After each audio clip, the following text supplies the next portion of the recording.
7월 21일 오늘도 하나님의 말씀으로 함께합니다.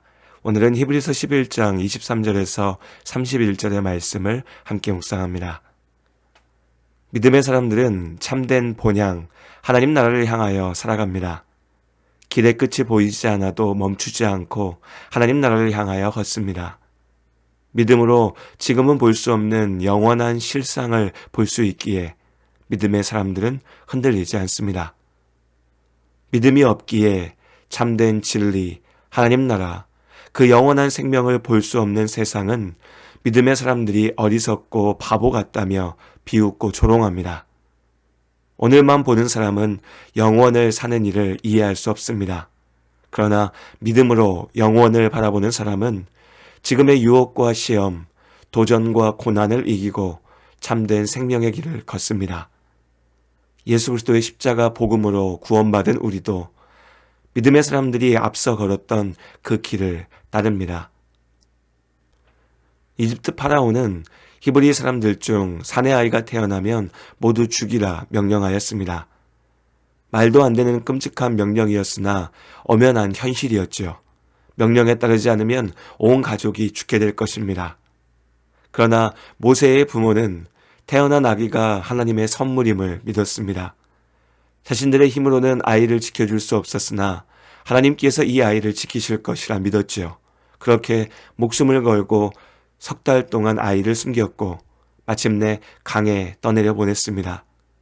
그들의 믿음대로 하나님께서 그 아이를 지키셨고 이집트의 왕자로 자라게 하셨습니다. 모세는 이집트의 왕자였습니다. 남부럽지 않은 부와 권세를 휘두를 수 있었죠. 그러나 그는 자신의 시작을 잊지 않았습니다. 부모의 믿음으로 죽음을 이기고 살게 된 모세는 자신의 민족 이스라엘을 위해 나섰고 그 결과 도망자가 되었습니다. 그러나 세월이 지나 이제는 노인이 된 모세를 하나님께서 부르셨을 때 그는 다시 한번 믿음으로 목숨을 걸고 이스라엘을 구하기 위해 파라오 앞에 섰습니다. 하나님께서 이스라엘을 구하신다는 말을 들었을 때 이집트 파라오와 신하들은 비웃었고 이스라엘 사람들 스스로도 끊임없이 의심하였으나 모세는 오직 하나님의 말씀을 믿음으로 붙잡았습니다. 믿음으로 하나님께서 모세를 지키셨고 이스라엘을 구하셨습니다.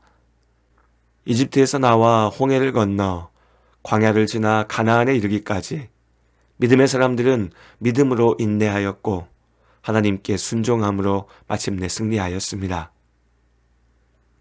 요단강을 건너 이스라엘이 여리고성을 향해 나아갈 때 이스라엘의 하나님께서 참으로 세상의 주인이심을 믿었던 라합은 죽음의 위협을 무릅쓰고 이스라엘 정탐꾼들을 도왔습니다.